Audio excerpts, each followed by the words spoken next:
আওয়ামী লীগের দালাল জার্নালিস্ট নবনীতা চৌধুরী, যিনি বঙ্গবন্ধু শেখ মুজিবুর রহমানের রুহানির সন্তান।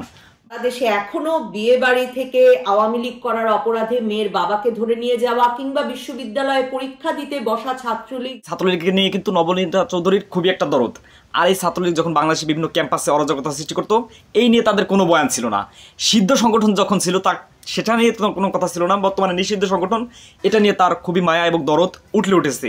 এই দরদটা যদি তখন কাজে লাগাতো তখন একটা কাজই হতো। নারী অভিনেত্রীদের কর্মসূচিতে বাধা কিংবা মেয়েদের ফুটবলে বাধা দেওয়ার মতো কিংবা সারা দেশে মেয়েদের পোশাক নিয়ে আলোচনা, তথাকথিত সো-কল্ড সেকুলারিজম তথা পোশাকের স্বাধীনতা নিয়ে এদের কিন্তু বিভিন্ন ধরনের বয়ান থাকে, আপনারা ইতিপূর্বে লক্ষ্য করেছেন।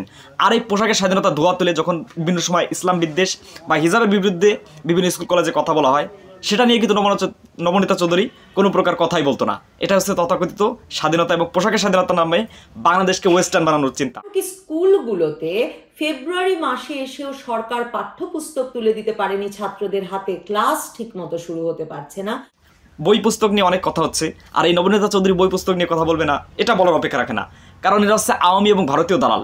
ওই যে বললাম শেখ মুজিবের রুহানি সন্তান নবনীতা চৌধুরীর, ঠিক তেমনটিভাবে বাংলাদেশ থেকে এই বই পুস্তক কিন্তু সরাসরি কলকাতা দাদাবাবুদের আসতো এবং কারিকুলাম থেকে ইসলামোফোব এবং বিভিন্ন ধরনের অরাজকতার মাধ্যমে বাংলাদেশে শিক্ষা ব্যবস্থাকে পুরোপুরি ধ্বংস করে দেওয়া হয়েছে। আর বর্তমানে একটা সঠিক কারিকুলামের দিকে যখন ধাবিত হচ্ছে, যদিও বই পায়নি এটা অস্বীকার করতে হবে, তবে সঠিক পাঠ্যপুস্তক এবং সঠিক কারিকুলামের মাধ্যমে যখন একটা শিক্ষা ব্যবস্থা পরিবর্তন হবে, তখনই কিন্তু এই নবনীতা চৌধুরীর গায়ে একটা জ্বালা দিয়ে। আইন শৃঙ্খলা পরিস্থিতির অবনতির খবর বন্ধ করতে পারছেন না সংবাদ মাধ্যমে। শুধু 5ই আগস্টের পরেই 5 শতাধিক আইন শৃঙ্খলার অবনতি নিয়ে কিন্তু এরা বিভিন্ন ধরনের কথা বলার চেষ্টা করে। যখন বাংলাদেশের নয় সমগ্র বাংলার জমিনে যখন আইন শৃঙ্খলা বাহিনীর পুরোপুরি একটা অবনতি হয়, তখন কিন্তু এদের কোনো বয়ান ছিল না। এখন তথাকথিত নিশ্চয় ঘটনার মাধ্যমে পুলিশ বাহিনী তারা পুরোপুরি আওয়ামী লীগকে কামব্যাক করানোর চিন্তায় আছে, এটা বিভিন্ন গোয়েন্দা সংস্থার মাধ্যমে রিপোর্ট আসছে।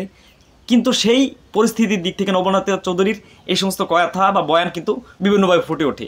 কিন্তু তার পূর্ব মধ্যে যখন বাংলাদেশ আওয়ামী লীগ একটা অরাজকতা সৃষ্টি করছিল এই পুলিশ বাহিনীকে নিয়ে, তখন কিন্তু এদের কোনো বয়ান বা তথাকথিত সেকুলারিজম যারা আছে তাদের কোনো কথা আসে না। দেশে একটি গোষ্ঠী যে কট্টরপন্থী চর্চাকে উস্কে দিয়ে কট্টরপন্থীদেরকে নিয়ে কিন্তু খুবই সুন্দর কথা বলে। বাংলাদেশি ইসলাম, মৌলবাদ, জামাত, জঙ্গি এদেরকে নিয়ে নবনীতা চৌধুরীর খুবই একটা দারুণ বয়ান থাকে। কিন্তু যখন আওয়ামী সন্ত্রাসীদের মাধ্যমে দক্ষিণ এশিয়া মহাদেশে বা আমাদের দক্ষিণ এশিয়ায় যে একটা অরাজকতা তারা সৃষ্টি করেছিল, এটা নিয়ে তাদের কোনো বয়ান ছিল না। আসলে মূল কথা হচ্ছে তার রুহানি পিতা বঙ্গবন্ধু শেখ মুজিব যিনি ছিলেন, তার বাসভবন যখন একবারে পুরোপুরি গুঁড়ো করে দেওয়া হয় 32 নম্বর, তখনই কিন্তু নবনীতা চৌধুরীর মাধ্যমে এই ধরনের দালালদেরকে আওয়ামী লীগরা মাঠে নামানোর চেষ্টা করে। ওই 32 নম্বর রেনোভেট করার একমাত্র উপায় হইতেছে ওটারে বুলডোজার দেয়া ফ্যাটলাইয়া মাটির সাথে মিশিয়ে দেওয়া। বিভিন্ন ধরনের বয়ান তৈরি করার চেষ্টা করে, এই বয়ানের মাধ্যমে তারা শেখ হাসিনাকে কামব্যাক করাতে চায়। এদিকে যেমন তার প্রকাশ্য আগমনে আনন্দিত এবং উৎসাহিত আওয়ামী লীগ নেতাকর্মী সমর্থক, এবং আপনারা শুনতেই পেলে তার বয়ানগুলো কেমন। আসলে সে এই যে আপনারা দেখতে পাচ্ছেন দেখে দেখে পড়ছে, এটা আসলে তার স্ক্রিপ্টেড একটা রাইটিং ছিল। এটা হচ্ছে নবনীতা চৌধুরী তথাকথিত দালালদের উপস্থাপনা। আর এটাকে আপনি কীভাবে দেখছেন সেটা অবশ্যই কমেন্ট করে মন্তব্য করে লিখে জানাবেন। তো আপনাদের সাথে দেখা হচ্ছে নতুন আরও একটি পর্বে। আসসালামু আলাইকুম। ওটারে চিরদিনের জন্য জয় বাংলা কইরা দেওয়া, ওই কাজ আমরা করব, একদিন করব, আজ না হোক কাল করব।